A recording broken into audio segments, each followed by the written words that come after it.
Shalom everyone. Salah satu ajaran Hyper Grace adalah bahwa Tuhan Yesus telah mengampuni dosa yang kita lakukan di masa lalu, masa kini, bahkan di masa depan. Bahkan dikatakan bahwa pengampunan Tuhan adalah sebuah jaminan yang kita dapat saat kita mengakui seluruh dosa-dosa sekali untuk selamanya. Menurut ajaran Hyper Grace, pengakuan dosa tidak lagi diperlukan. Apa yang sebenarnya firman Tuhan katakan tentang pengampunan dosa masa depan?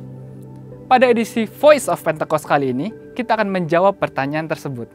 Saat kita menerima Tuhan Yesus sebagai Tuhan dan Juru Selamat, maka kita mengalami kelahiran baru dan pembenaran di dalam Kristus. Kelahiran baru menjadikan orang percaya anak Allah dan ciptaan yang baru. Keselamatan yang diperoleh pada tahap ini adalah anugerah Allah. Bukan karena usaha manusia, tapi semata hanya karena iman kita kepada Kristus. Peristiwa ini adalah suatu peristiwa yang terjadi sekali seumur hidup. Dan seketika itu juga menghasilkan pendamaian. Sehingga Allah tidak lagi memperhitungkan dosa-dosa kita sejak kita lahir hingga saat kita mengalami pembenaran. Dan kita memasuki babak baru dalam perjalanan rohani kita sebagai orang percaya yang kita kenal dengan istilah pengudusan atau sanctification.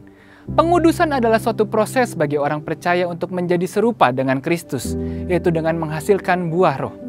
Dan seluruhnya adalah bagian keselamatan. Jadi, keselamatan adalah proses yang terjadi terus-menerus sejak kita mengenal Yesus, menerima Yesus, dan melekat kepadanya dengan menjadi murid yang setia sampai kita menjadi sama seperti Yesus. Puncak dari proses pengudusan adalah pemuliaan atau glorification, di mana ini adalah akhir dari perjalanan hidup orang percaya di dunia. Dan Tuhan akan memberikan tubuh yang baru, yang dibebaskan dari kehadiran dosa dan kepada setiap orang percaya yang setia sampai garis akhir. Mungkin sebagian dari kita pernah mendengar pernyataan, lahir baru itu sekali, tetapi pertobatan itu harus setiap hari. Mengapa kalau kita diselamatkan oleh kasih karunia melalui iman kepada Kristus, kita tetap harus menjadikan pertobatan sebagai gaya hidup? Tentu alasannya karena orang percaya masih dapat jatuh ke dalam dosa. Kita dapat melihat kisah-kisah di Alkitab bagaimana orang percaya pun masih bisa jatuh ke dalam dosa. Dan ia tetap perlu mengakui dosanya sehingga pengampunan dari Tuhan turun. Di dalam 1 Korintus 11 ayat 28-31, Rasul Paulus meminta jemaat Korintus untuk memeriksa atau menguji diri sebelum menerima perjamuan kudus. Karena ada konsekuensi dari dosa. Dalam hal ini disebutkan menjadi lemah, sakit, bahkan meninggal. Bagi mereka yang belum memeriksakan dirinya dan memohon ampun dari Tuhan atas dosa-dosanya.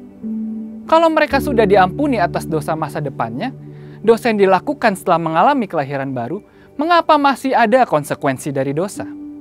Di dalam Ibrani 10 ayat 26-27, penulis surat Ibrani mengatakan bahwa akan ada penghakiman yang mengerikan dan kobaran api yang dahsyat bagi orang yang sengaja berbuat dosa sesudah ia memperoleh pengetahuan tentang kebenaran.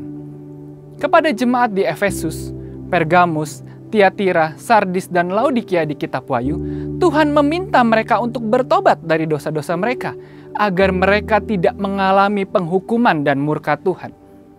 Dari contoh-contoh tadi, maka kita dapat melihat bahwa secara tersirat maupun tersurat, orang percaya tetap perlu mengakui dosa sebagai tanda penyesalan jika jatuh dalam dosa, serta bertobat dan tidak melakukan dosa itu lagi. Selain itu, tidak ada satu ayat pun di dalam Alkitab yang mengatakan bahwa dosa masa depan atau dosa yang belum dilakukan sudah diampuni oleh Tuhan. Sehingga orang percaya tidak perlu lagi bertobat dan mengakui dosanya sepanjang kehidupan rohani mereka.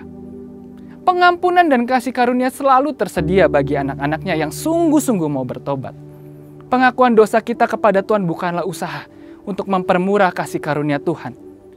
Akuilah dosa di hadapan Tuhan, bertobatlah sungguh-sungguh, dan kelegaan dari Tuhan akan turun kepada kita.